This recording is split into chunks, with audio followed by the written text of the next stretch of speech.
Foi até a cozinha, pegou uma faca, pegou uma serra e sim, ele desmembrou o corpo. Oi gente, tudo bem? Eu sou a Ana, conto casos criminais enquanto eu faço a minha maquiagem ao mesmo tempo. Se tu gosta desse tipo de conteúdo, então já te inscreve aqui no canal e deixa o seu like para ajudar no engajamento desse vídeo.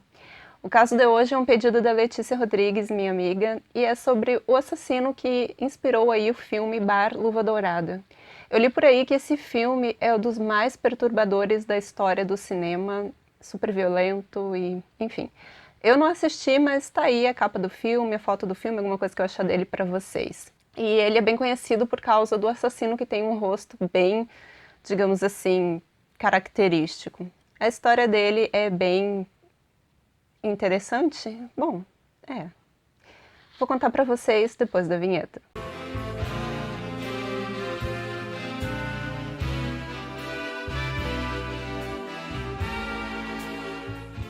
Friedrich Paul Honka nasceu em 31 de julho de 1935 numa cidade chamada Leipzig, na Alemanha. Ele era filho de um casal bastante pobre. Essa família constou com 10 filhos, porém 3 deles acabaram falecendo ali na hora do parto mesmo. Como a família era muito pobre, o governo tirou a guarda dos filhos desse casal e levou as crianças para orfanatos e lares de apoio. Só que as crianças podiam ir de vez em quando visitar os seus pais. E o pai do Fritz Honka, ele é bem mais conhecido como Fritz Honka do que Friedrich, tá? Então vamos chamá-lo assim, Fritz Honka. O pai dele tinha um problema muito sério com o alcoolismo. Ele bebia demais e, por incrível que pareça, quando o Fritz Honka ia para a casa dos seus pais visitá-los, ele acabava apanhando do pai dele. O pai dele, super bêbado, pegava e batia nele quando o garoto ia lá visitar. É, é. Enfim. Ai, e vocês sabem que em 1935, na Alemanha, tinha lá um regime, né? Enfim. Segunda Guerra Mundial ainda não tinha começado, mas estava lá aquele regime, né, que vocês sabem, e o pai do Fritz Honka, que por acaso também se chamava Fritz Honka, né, ele tinha algumas posições, digamos assim, políticas que não eram bem aceitas e ele acabou sendo enviado para um campo de trabalhos forçados. E o garoto, Fritz Honka, foi junto.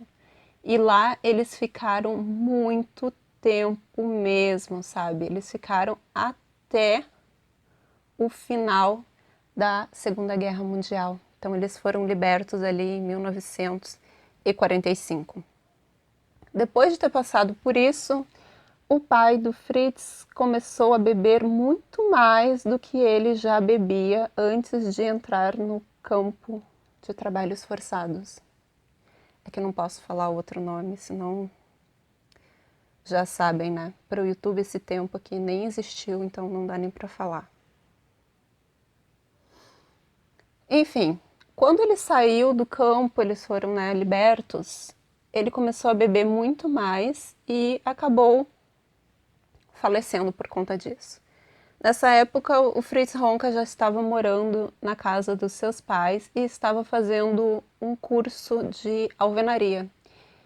Ele queria ser alguém na vida, né?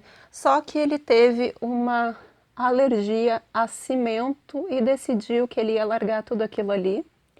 O pai dele já havia falecido, não encontrei absolutamente nada sobre os irmãos dele, muito menos sobre a mãe.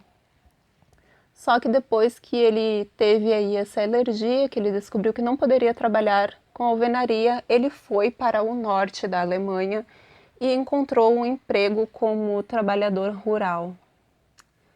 Aí ele encontrou uma mulher e ficou com ela e os dois acabaram tendo um filho. Só que o Fritz não era assim muito paternal e acabou que ele meio que largou o garoto de lado, A mãe do garoto não gostou nem um pouco dessa história, colocou ele, sei lá, na justiça, né? E para não pagar a pensão alimentícia do garoto, o que que ele fez? Ele pegou a quantia de 4.000 francos, deu para a mãe do menino e foi embora. Ele fugiu mais uma vez, e isso já era 1956. Ele chegou então na cidade de Hamburgo e no ano seguinte, em 1957, ele encontrou outra mulher e teve outro filho. Só que esse casamento também não estava fadado a durar muita coisa, porque o Fritz Honka bebia bastante, né? Saiu ao pai. E a esposa dele, ela bebia também. Então, meio que não deu certo os dois ali, né? Os dois bebendo, os dois brigando violentamente, então não deu. E em 1960 o casamento deles acabou. O Fritz Honka então encontrou um emprego num estaleiro e tava lá trabalhando, bebendo. E aí um dia, quando ele estava super bêbado, ele se meteu num acidente. Ele foi dirigir, né? Completamente torto de cachaça, e aconteceu que ele bateu o carro e arrebentou a cara dele, que foi quando ele ficou com essa aparência aí que ele tem, né, o que ele tinha no caso.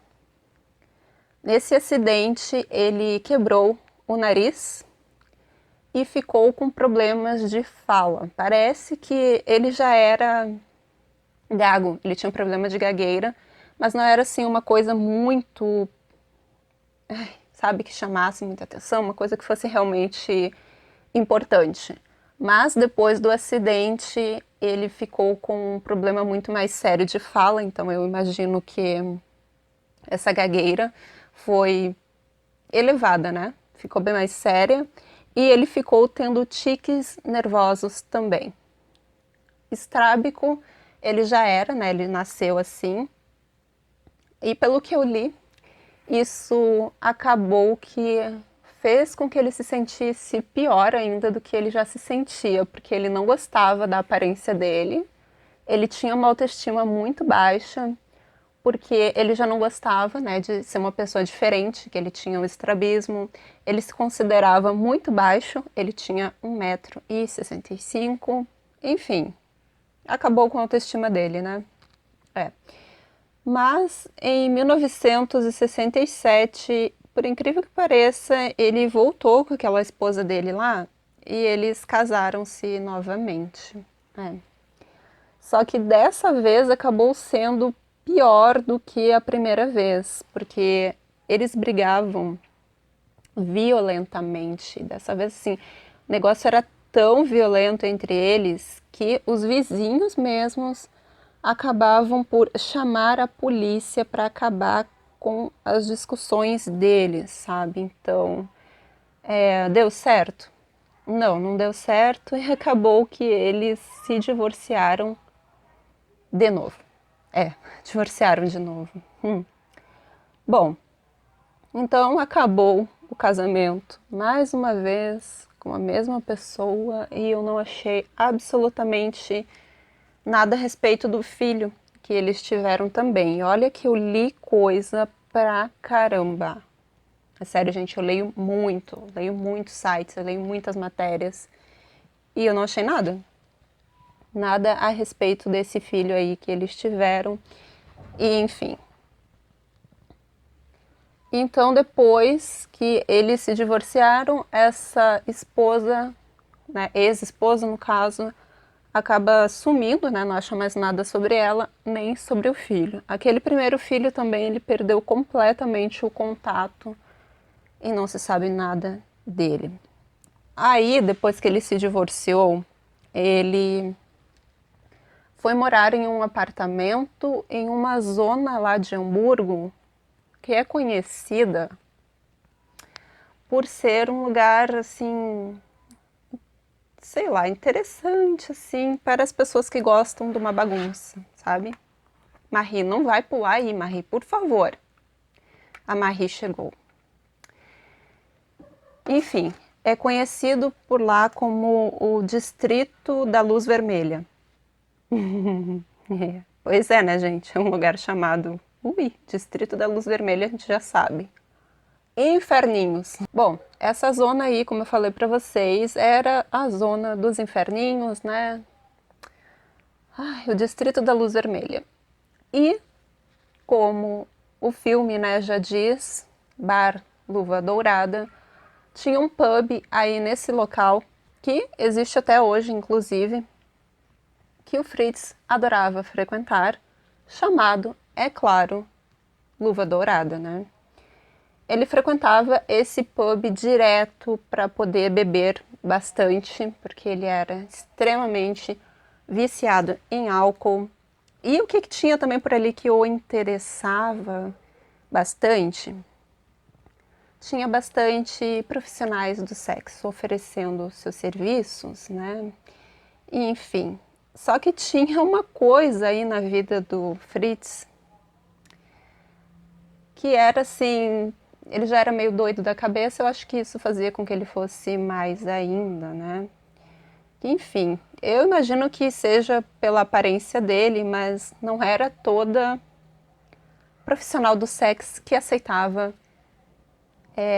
enfim, sair com ele, né? Então, assim, ele ia para essa zona da cidade porque tinha umas profissionais que já estavam assim, fim de carreira, né, que já não tinha muita escolha e que, enfim, né, vocês sabem, final de carreira ali, tipo, vai qualquer coisa que aparecer, o que aparecia era lucro. E o Fritz, ele tinha uma preferência, tá, que, não tô rindo, profissional, seja profissional. Ele tinha uma preferência por uma faixa etária e por um tipo de mulher, né? As mulheres que aceitavam ali fazer programa com ele, elas tinham que ser bem mais velhas que ele e ele fazia questão que fossem mulheres sem dentes, gente, desdentadas. Aí por que que tinha que ser mulheres desdentadas? É porque ele morria de medo, mas sério, ele morria de medo de tomar uma mordida lá naquele lugar. É, enfim. Bom, enfim, esse era o medo dele, né? Então era por isso que ele preferia mulheres bem mais velhas e mulheres sem dentes. É. E se fosse mulheres sem família e sem casa, sem teto, melhor ainda. Então, ele conheceu uma mulher que não estava assim tão dentro da faixa etária que ele gostava, que se chamava Gertrude Breyer. Essa mulher não era velha, né? No caso, como ele gostava, mulheres bem mais velhas que ele. Ela tinha 42 anos e ela não era profissional do sexo em tempo integral. Na verdade, ela era uma cabeleireira e que às vezes ela ia bater uns pontinhos assim para ganhar uma grana a mais, tá? Então ela não era exatamente uma prostituta, né? Enfim, vocês entenderam. Ela tinha lá o seu emprego, mas ela foi lá pro bar Luva Dourada para catar algum cliente e conheceu o Fritz Honka. Ninguém queria saber dele, ninguém queria ficar com ele. Ai. Bom, eu até imagino por quê, todo mundo imagina por quê. O cara não era lá muito bonito, né? Enfim, mas aconteceu que eles começaram a conversar, a conversar, a conversar e a beber. E conforme eles iam bebendo, ele meio que ia controlando a situação, porque o plano dele era o seguinte: ele queria que ela ficasse bêbada o suficiente para ele poder levá-la para o seu apartamento. E foi o que aconteceu, né, gente? Ela bebeu todas, e daí ele dizia que ali ele não ia mais pagar bebida para ela, mas que eles fossem para o apartamento dele, porque lá tinha bebida, né? Bebida de graça, enfim. Então eles foram, lembrando que essa mulher aqui, a Gertrude Braillard, estava interessada em beber, tá? Ela queria encher mais a cara ainda. Ou seja, não estava interessada em ter um programa com ele, mas ele sim estava interessado em ficar com ela. Ela foi então para o apartamento dele e lá eles beberam bastante. Então eles beberam todas e o que aconteceu, né? Ele investiu para cima dela, só que ela não queria ficar com ele. Ela resistiu às investidas dele, o que o deixou extremamente furioso. E foi nesse momento que Fritz Honka cometeu o seu primeiro assassinato. Ele segurou o pescoço dessa mulher e apertou, apertou, apertou até que ela não tivesse mais vida, né, gente? Até que ela morresse. Então, assim, os dois estavam tortos de bêbado. Muito, muito, muito bêbados. E aí, o que que passou na cabeça dele? Seguinte, ele pensou, bom, matei, né? Matei. E agora o que eu vou fazer? Eu tenho que me livrar desse corpo, né? Sumir com o corpo. E qual foi a ideia dele?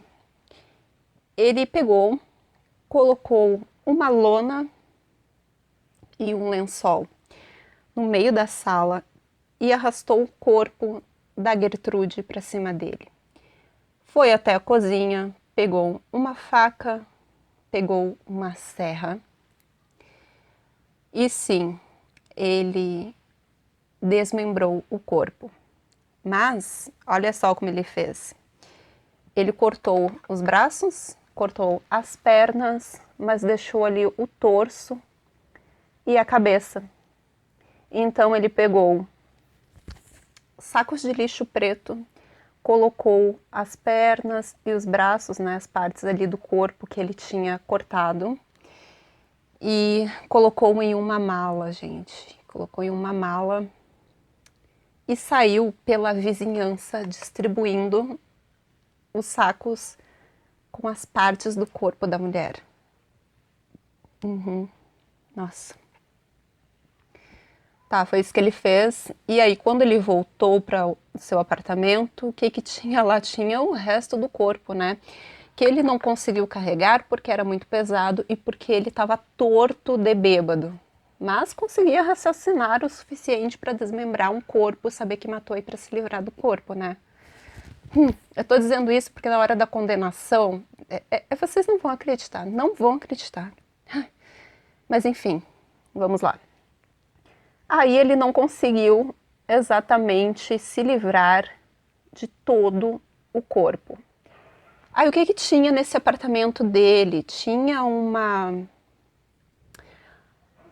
espécie de portinha e atrás dessa porta, no caso na parede, né, tinha um espaço que eu acho que era para, enfim, tipo um depósito, alguma coisa assim, sabe? Tinha um espaço ali atrás, tinha uma portinha. O que que ele fez? Ele pegou o corpo da mulher, o resto do corpo da mulher, colocou lá dentro, fechou a porta, limpou a bagunça e seguiu a sua vida normalmente, como se nada tivesse acontecido. Lá foi ele trabalhando, bebendo, indo para o Luva Dourada. E a polícia encontrou aqueles restos. Sim, encontrou, só que assim, o que que eles poderiam fazer? Eles não tinham como identificar aquela pessoa porque não tinha cabeça, né? Eram só algumas partes do corpo. Então, não tinha nada que fazer. A parte mais importante do corpo estava lá no apartamento do Fritz Honka. Então, né, gente? Então, só que ele não parou em uma vítima, não. Ele continuou indo lá pro Luva Dourada, sabe? E ele encontrou outra mulher chamada Anna Boeskel. Essa mulher tinha 54 anos e essa aí era exatamente aquele perfil que ele queria. Bem mais velha e desdentada. Com essa mulher foi exatamente o mesmo, digamos, modus operandi que ele usou com a Gertrude. Era aquela mulher que não arrumava nenhum cliente, essa aí sim era profissional do sexo em tempo integral, só que em final de carreira que topava qualquer coisa, né? E viciada em álcool, claro, né? Viciada em álcool.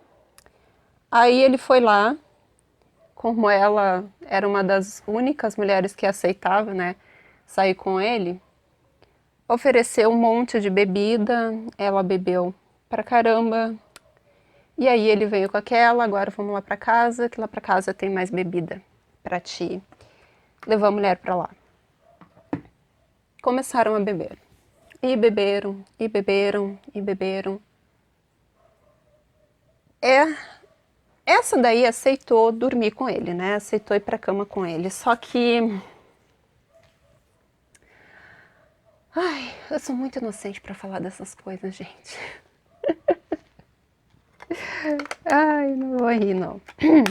Bom, no caso, ele não era, assim, exatamente um homem que se dava muito bem na forma tradicional da coisa, se é que vocês me entendem, né? Por isso que ele preferia as mulheres sem dentes para, enfim, né? Outra prática, né? Vocês aí já sabem o que é. Para essa outra prática. Só que assim, essa mulher, ela achou isso bastante engraçado, que ele não preferisse a forma tradicional do negócio e preferisse só essa parte do negócio, entendeu? Enfim.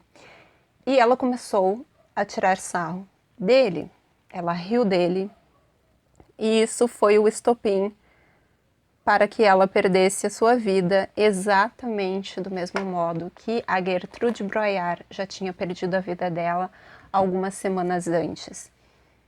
Só que a Anna Boeskel não teve o seu corpo desmembrado como a primeira vítima. Ele a sufocou, né? Na verdade, ele a estrangulou e depois ele foi lá e colocou a mulher dentro daquele quartinho onde já tinha um corpo se decompondo e, enfim, segundo corpo. A terceira vítima do Fritz foi uma mulher chamada Frida Roblick, de 57 anos. E a última vítima dele foi Ruth Schultz, também de 57 anos de idade. Só que essa última aí teve algumas coisinhas diferentes. Essa daí era uma sem teto, como eu disse para vocês. Ele ia atrás de mulheres extremamente desesperadas, sabe? E essa daí era a perfeita.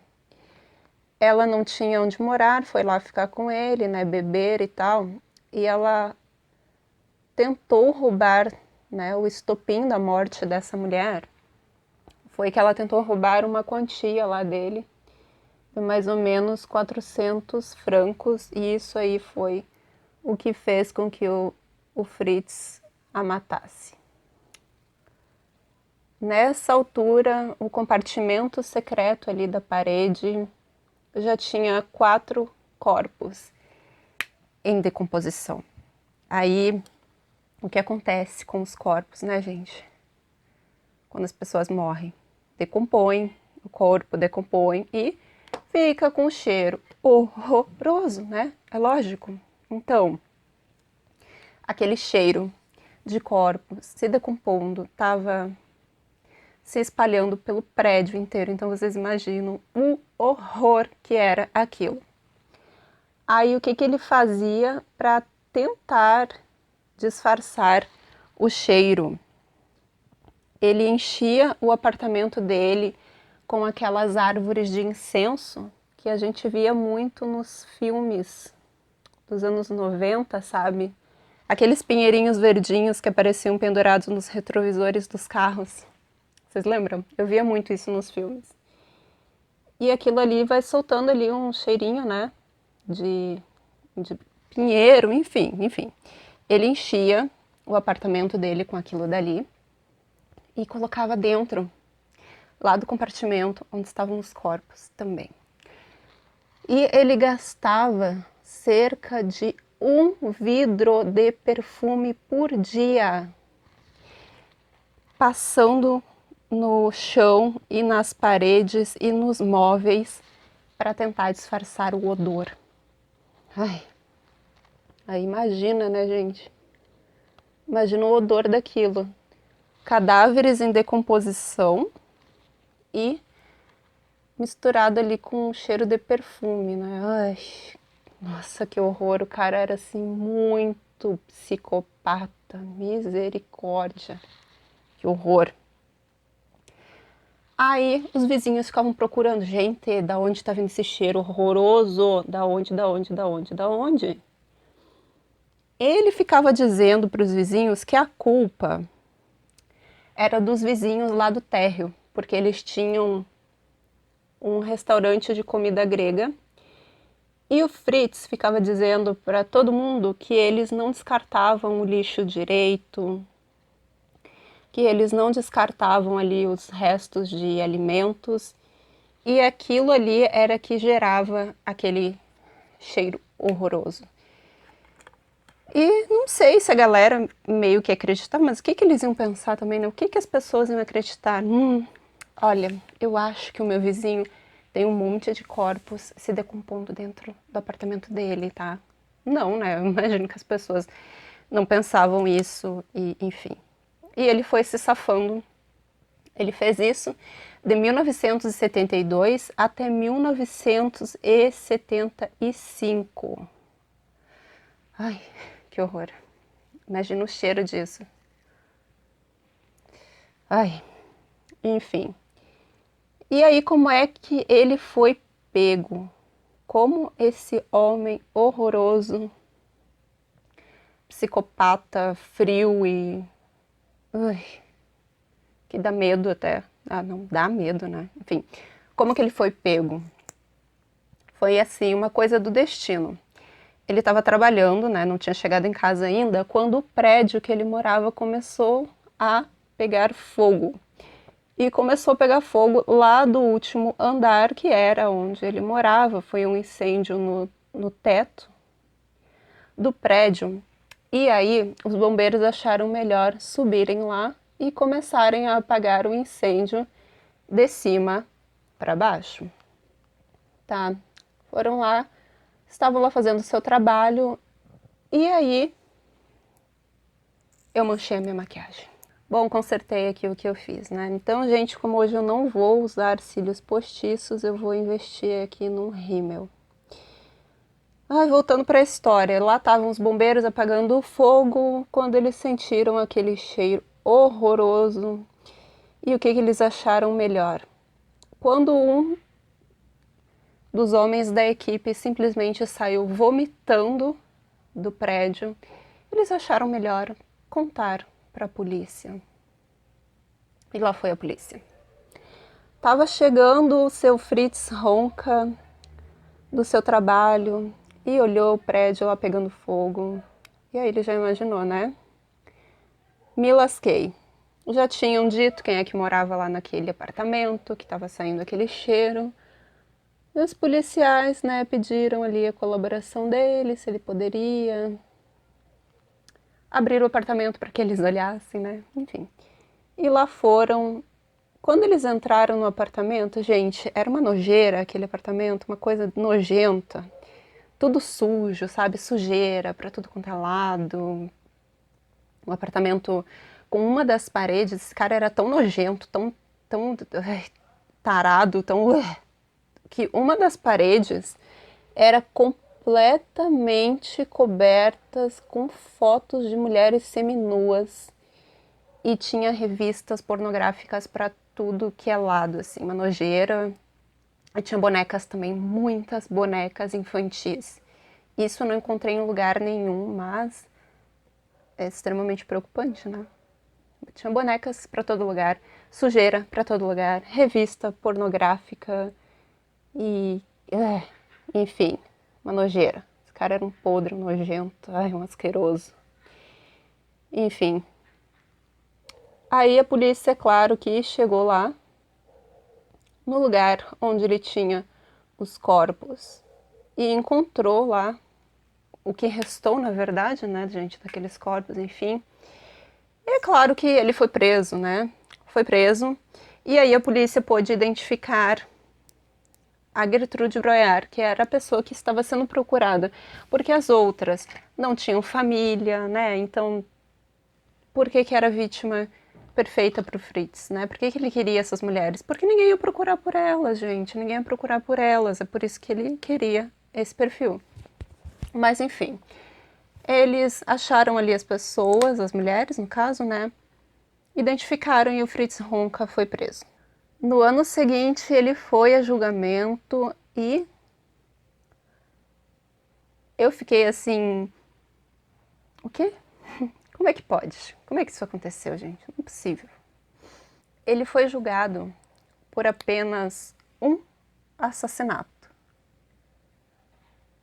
E os outros 3 casos, né, das 3 mulheres que ele matou, gente, foram considerados homicídios culposos. O que é isso? É sem a intenção de matar.